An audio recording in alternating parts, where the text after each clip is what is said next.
Dans cette vidéo, je vais vous montrer comment utiliser Filter. Et je vais vous montrer ainsi plusieurs exemples qui peuvent revenir régulièrement lorsque vous créez vos propres applications.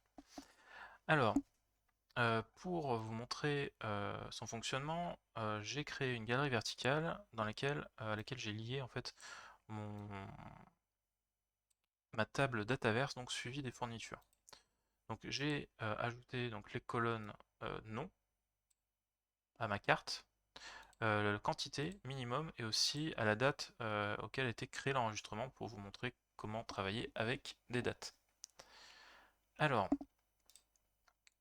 pour filtrer des données dans une galerie, il faut que vous alliez chercher la propriété Items, qui est une propriété avancée de la galerie. Donc, dans le menu de droite, vous allez dans Avancer, et vous allez trouver Item au début, c'est au début de la liste ici, et avec le nom de votre source de données. Ici, je vais mettre donc devant, je vais mettre mon filter. Je vais laisser le nom de ma source de données parce qu'en fait c'est le nom d'argument, le paramètre, le premier paramètre qu'attend filter. Donc je vais ensuite mettre un point virgule et là je vais mettre mon test logique. Alors le test logique c'est simplement si vous testez une valeur et lui demandez en fait si elle est égale, si elle est inférieure à, etc. Et il va renvoyer une valeur vraie ou non à filter et il va permettre comme ça de venir afficher uniquement les enregistrements qui correspondent. Donc première chose qu'on va tester c'est le nom, simplement le nom euh, de, euh, de, ma ligne. Alors ici non c'est moi qui écris, qui ai appelé ma colonne nom, hein. C'est pas forcément, ça peut être aussi une désignation, ça dépend comment vous avez nommé votre colonne. Simplement en l'écrivant ici vous pouvez voir qu'il vient afficher la colonne ici. Donc là je mets non, je dis donc tu vas me tester toutes les lignes de mon enregistrement par leur nom, et tu vas me le tester par rapport à la chaîne de caractères suivante, et je vais mettre entre guillemets, je vais mettre cahier. Voilà. Et là vous voyez que j'ai uniquement l'enregistrement, la ligne cahier qui s'affiche. Si je veux exclure cahier de mon filtre, c'est simple, il suffit de mettre le signe plus petit et plus grand l'un à côté de l'autre, et vous avez comme ça, en fait c'est le signe n'est pas égal ou exclu, et donc là je vais mettre non exclu cahier, non n'est pas égal à cahier, et cette fois-ci j'ai toutes les lignes qui seront différentes de cahier qui s'affichent. Comme autre test, autre filtre que vous pouvez faire sur des chaînes de caractères, il y a le test où vous allez tester le début d'une chaîne de caractères. Donc pour ça, on va utiliser la fonction start with. Alors start c'est avec un S, et donc ça veut dire simplement débute avec. Et comme premier paramètre, je vais je vais donner la colonne que je veux tester, donc là c'est toujours non, je veux qu'il teste sur le nom. Et comme début, je vais lui donner ma chaîne de caractères, donc qui sera par exemple, qui sera CAH, voilà. Alors là, il me met une erreur, mais tout simplement parce que j'ai pas... alors il me met une erreur, pourquoi?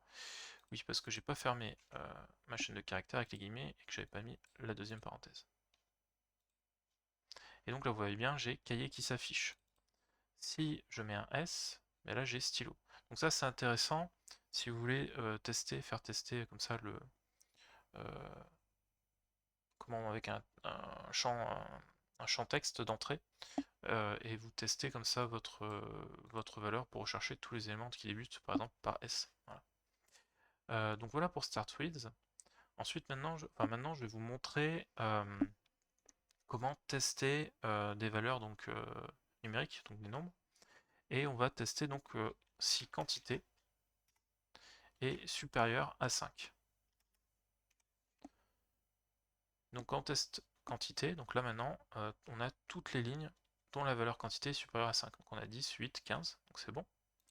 Si on veut inclure la valeur 5 au test, pour ça il suffit en fait de mettre un signe égal juste derrière, et là on se retrouve avec cahier qui est venu s'ajouter à nos lignes. Si on veut tester donc inférieur, donc il suffit de mettre inférieur, le signe plutôt inférieur, à 5, et là on a la règle qui s'affiche. Si vous voulez tester ici, donc ce qui est intéressant, ça serait de tester, de trouver les quantités qui sont inférieures aux réserves minimum. Donc pour ça, on va laisser quantité, donc la colonne quantité, et on va lui dire tu vas me tester donc avec le signe inférieur vis-à-vis de la colonne réserve minimum. Alors là, ça nous amène à un premier problème que vous pouvez rencontrer avec filter, c'est qu'en fait ici actuellement ça ne s'affiche pas. Pourquoi pourtant il n'y a pas d'erreur. Si vous allez regarder votre tableau, là si je vais dans modifier les données, et que vous allez ici, vous avez bien comment une colonne de type nombre et une autre colonne de type nombre, et pourtant ça ne marche pas. Alors en fait, pour que ça fonctionne, il suffit d'ajouter ici devant le deuxième la deuxième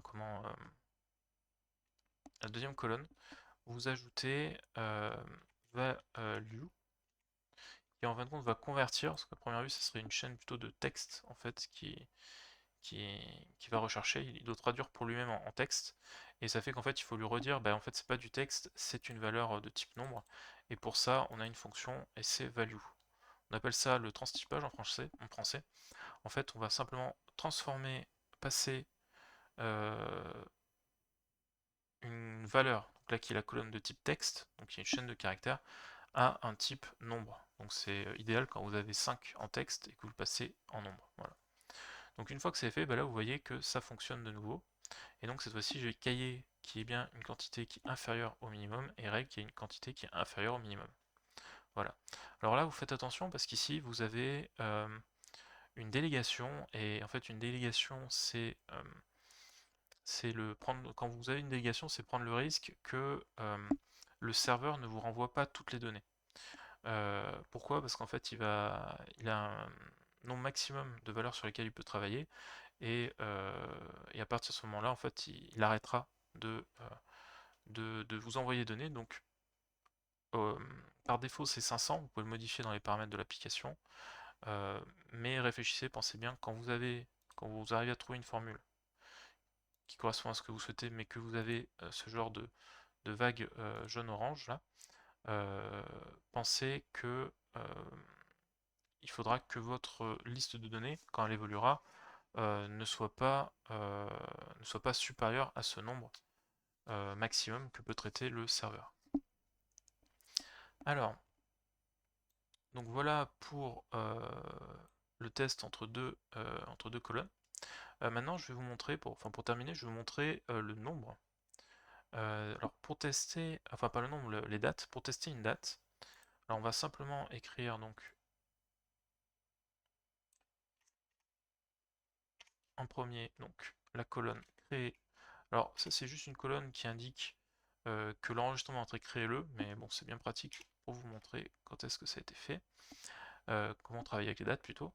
Et donc vous avez créé le, et on va mettre est égal à date, et là on va inscrire notre date. Alors premier c'est l'année, ensuite c'est le mois, ensuite c'est le jour. Donc là je vais juste regarder la date que ça correspond, donc c'est 12/04/2024. Donc là je vais mettre 2024, ensuite je vais mettre un point virgule, mettre le 04 et le 12, et là vous voyez que rien ne s'affiche. Alors là il ne faut pas paniquer, simplement que créer-le, à première vue, là aussi il le traduit en champ de texte, et donc il faut lui dire que c'est une date, et pour ça c'est pas juste value, c'est date value qu'il faut utiliser. Voilà. Et donc là, on a toujours, vous pouvez voir le problème de délégation, donc il faudra le prendre en compte. Et par contre, vous voyez que maintenant, ça fonctionne, on retrouve bien notre date. Si vous vouliez tester les heures, au lieu de date, vous allez simplement utiliser datetime. Et là, il faut rajouter simplement les heures. Donc là, ça serait en minutes. Alors, je vais juste regarder, il me semble que c'est 14h40. Et là, on a bien 14h41. Voilà. Donc là, c'est 14. Ensuite, donc les heures, ensuite les minutes, et ensuite les secondes. Là, on le met à 0. Et là, alors cette fois-ci, ça ne va pas fonctionner encore parce que ici, il faut indiquer que c'est un date time qu'on veut tester et pas une valeur. Et cette fois-ci, donc, on retrouve bien nos enregistrements. Donc voilà. Donc là, je vous ai montré donc les fonctions que vous allez sans doute utiliser régulièrement si vous créez vos applications avec Power Apps. Donc je vous souhaite de créer de bonnes applications et si vous avez des questions, vous pouvez les écrire en commentaire. À bientôt.